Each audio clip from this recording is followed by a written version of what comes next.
आज हम faith and fire के तीसरे एपिसोड में हैं। एक ऐसी सीरीज जो ईरान और इजराइल के कॉन्फ्लिक्ट को समझने की कोशिश कर रही है, सिर्फ हेडलाइंस के थ्रू नहीं बल्कि उन कहानियों के जरिए जो हजारों साल पुरानी है। पिछले एपिसोड में हमने देखा कैसे मेसोपोटामिया के अनु, इजिप्ट के रा, पर्शिया के अहूरा माज़दा जैसे देवताओं के कॉन्सेप्ट्स मॉडर्न रिलीजन्स और जियोपॉलिटिक्स तक घुसे हुए हैं। पर आज हम उस धर्म की बात करने वाले हैं जिसे हम जुडाइज्म कहते हैं। जुडाइज्म कोई सिंपल धर्म नहीं, ये एक पूरी कम्युनिटी की कहानी है। एक ऐसी कम्युनिटी जो हजारों सालों से स्ट्रगल से गुजरी है, जो अपनी जमीन, अपनी आइडेंटिटी और अपनी डिवाइन प्रॉमिस के लिए फाइट करती आई है। और यही कहानी आज भी ईरान और इजराइल के कॉन्फ्लिक्ट्स के बीच सबसे बड़ा रोल प्ले करती है। चलो शुरू करते हैं, क्यों, कैसे और कब जुडाइज्म शुरू हुआ। जुडाइज्म की कहानी शुरू होती है लगभग 4000 साल पहले, यानी 2000 BC के आसपास। उस वक्त के मिडिल ईस्ट की दुनिया बहुत अलग थी। जमीन पर छोटी छोटी सिटी या स्टेट्स होती थी। मेसोपोटामिया में अनु, एनलिल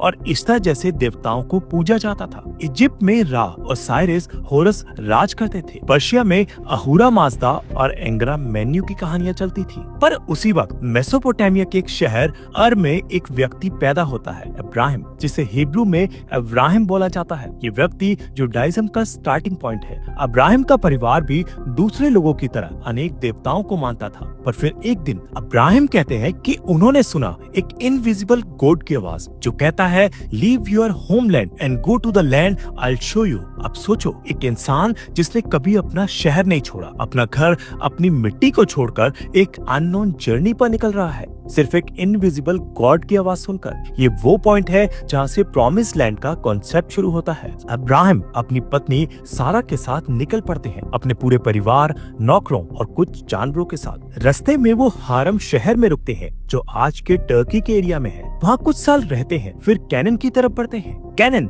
जहाँ आज इजराइल और पैलेस्टीन है, उस वक्त ट्राइबल टेरिटरी से भरा हुआ था। अलग अलग ट्राइब्स जैसे हिटाइट्स, जेबूसाइट्स, एमोराइट्स वहाँ रहते थे। ये लोग देवताओं की मूर्तियां बना के पूजते थे, रिचुअल्स करते थे, जिसमें कभी कभी ह्यूमन सेक्रीफाइस भी होता था। पर अब्राहिम का गॉड कहता है, मैं एक ही हूँ और मैं तुम्हें और तुम्हारी जनरेशंस को ये जमीन दूंगा। यही वो कॉन्ट्रैक्ट है जिसे कॉवेनेंट कहते हैं। ये सिंपल रिलीजियस प्रॉमिस नहीं है, ये एक टेरिटोरियल क्लेम है जो हजारों साल तक जियोपॉलिटिक्स को इन्फ्लुएंस करेगा। ज्यूज के लिए ये लैंड सिर्फ टेरिटरी नहीं, ये उनका डिवाइन राइट है, उनका फेथ है। अब्राहिम के 2 बेटे हुए, आइजैक और इश्मेल। ये कहानी का टर्निंग पॉइंट है। जुडाइज्म आइजैक को अपना फोरफादर मानता है, पर इस्लाम के फॉलोअर्स कहते हैं कि प्रॉफिट मोहम्मद इश्मेल की लाइनेस से हैं। बाइबल के हिसाब से अब्राहिम और सारा बहुत टाइम तक बीच आए थे, पर एक दिन सारा ने अपनी नौकरानी हेगा को अब्राहिम के पास भेज दिया ताकि उनका वंश आगे बढ़े। हेगा से इश्मेल पैदा होता है, पर बाद में सारा खुद मां बन जाती है और आइजैक को जन्म देती है। सारा कहती है, मेरा बेटा आइजैक ही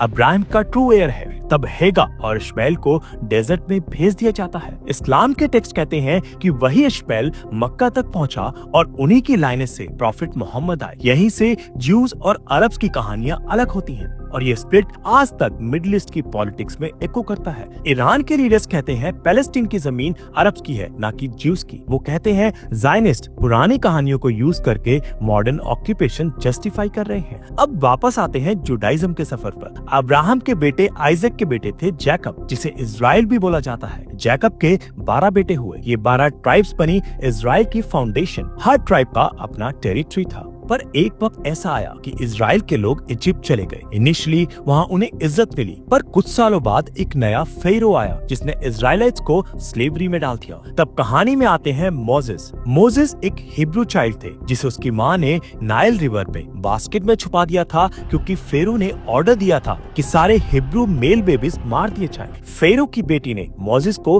दरिया से निकाला, उसे अपना बेटा बनाया। पर बड़े होते ही मोजेस को पता चला कि वो हिब्रू है। एक दिन उसने देखा एक इजिप्शियन सोल्जर एक हिब्रू स्लेव को मार रहा है। मोजेस ने उस सोल्जर को मार दिया और वहाँ से भाग गया। डेजर्ट में गॉड ने मोजेस को एक बर्निंग बुश से बुलाया। गॉड कहता है, मैं तुम्हें फेरो के पास भेज रहा हूँ ताकि तुम मेरे लोगों को इजिप्ट से निकाल सको। फिर शुरू होती है एक्सोडस की कहानी। मोजेस जाके फेरो से कहता है, लेट माय पीपल गो। फेरो मना करता है। गॉड इजिप्ट पे 10 प्लेग्स भेजता है, पानी खून बन जाता है, फ्रॉग्स, लॉकस्ट, डार्कनेस और लास्ट प्लेग जिसमें हर पहला इजिप्शियन बेटा मर जाता है। तब फेरो फाइनली इजराइलिट्स को छोड़ देता है। ये पूरा एक्सोडस स्टोरी जुडाइज्म का सबसे बड़ा लिबरेशन नैरेटिव है। जूस हर साल पासओवर नाम के फेस्टिवल में इस कहानी को याद करते हैं।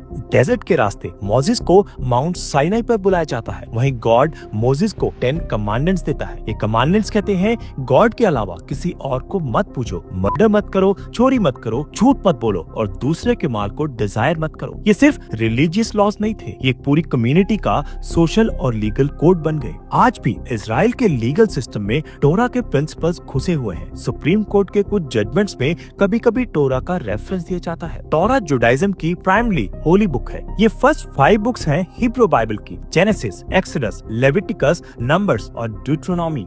टोरा में लिखा है कि गॉड ने इजराइलाइट्स को प्रॉमिस्ड लैंड दिया है। ये नैरेटिव इजराइल की पॉलिटिकल आइडियोलॉजी का बेस है। इजराइल के लीडर्स कहते हैं हम अपनी प्रॉमिस्ड लैंड में वापस आए हैं। ईरान के लीडर्स कहते हैं कि ये ज़ायनिस्ट प्रोपेगेंडा है। वो बोलते हैं तुम पुरानी रिलीजियस टेक्स्ट से मॉडर्न स्टेट जस्टिफाई नहीं कर सकते। ईरान के स्लोगन्स डेथ टू इजराइल सिर्फ पॉलिटिकल नहीं, वो टोरा के नैरेटिव को चैलेंज करते हैं। जुडाइज्म में एक और पावरफुल कॉन्सेप्ट है टेम्पल। सोलोमन का टेम्पल जेरूसलेम में बिल्ड हुआ अराउंड 957 BC। ये टेम्पल जुडाइज्म का हार्ट था। ज्यूज कहते हैं कि टेम्पल माउंट वही जगह है जहाँ गॉड ने अर्थ क्रिएट की। टेम्पल के अंदर एक सेक्रेड रूम था, हॉली ऑफ होलीज, जहाँ गॉड का प्रेजेंस पाना चाहता था। सिर्फ हाई प्रीस्ट ही वहाँ साल में एक दिन जा सकता था, यौम किपुर के दिन। पर 586 BC में बेबीलोन के किंग नेबुकदनेस्सर ने जेरूसलेम कैप्चर किया और टेम्पल तोड़ दिया। ज्यूज को बेबीलोन ले जाया गया। इसे कहते हैं बेबीलोन एक्साइल। ये पीरियड जुडाइज्म के लिए ट्रॉमेटिक था। इसी एक्साइल में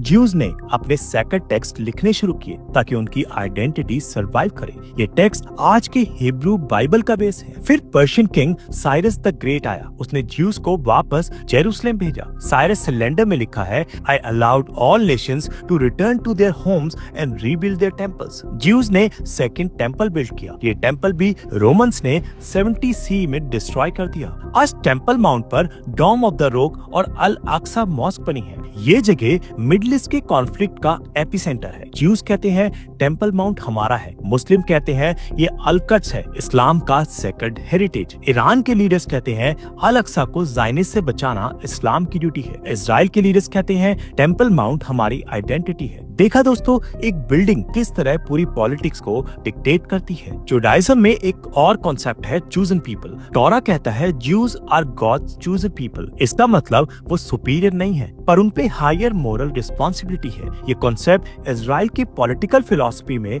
डीपली घुसा है। इजराइल के लीडर्स कहते हैं we are a light unto the nations. Iran के लीडर्स कहते हैं ये नैरेटिव डेंजरस है, ये रीजन को डिवाइड करता है। देखा दोस्तों, कैसे एक रिलीजियस बिलीफ पॉलिटिक्स को पॉइजन भी कर सकती है और इंस्पायर भी। जुडाइज्म के सेक्रेड टेक्स्ट कई बार एनिमीज के खिलाफ फाइट को जस्टिफाई करते हैं, पर वही टेक्स्ट पीस और जस्टिस की भी बात करते हैं। यही कॉम्प्लेक्सिटी है। आज भी ईरान और इजराइल के बीच की स्पीचेस सुनो, हर लीडर टोरा, कुरान या बाइबल का रेफरेंस देता है। ये रिलीजियस लेजिटिमेसी दिखाने का तरीका है। पिछले कुछ डेकेड्स में ईरान और इजराइल के कॉन्फ्लिक्ट्स और एस्केलेट हुए हैं। ईरान के न्यूक्लियर प्रोग्राम के इशू पर इजराइल के लीडर्स कहते हैं we will never allow another Holocaust. ये स्टेटमेंट जुडाइज्म के हिस्ट्री से लिंक्ड है। होलोकॉस्ट जिसमें 6 मिलियन ज्यूज मारे गए, इजराइल के एग्जिस्टेंस को एक मॉरल जस्टिफिकेशन देता है। ईरान के लीडर्स कहते हैं ये ज़ायनिस्ट प्रोपेगेंडा है। ज्यूज मानते हैं कि उनका लैंड डिवाइन प्रॉमिस है। ईरान के लीडर्स कहते हैं ये सिर्फ पॉलिटिकल नैरेटिव है। ये कॉन्फ्लिक्ट सिर्फ बॉर्डर्स की लड़ाई नहीं है, ये नैरेटिव की लड़ाई है। कौन सा नैरेटिव जीतेगा, डिवाइन प्रॉमिस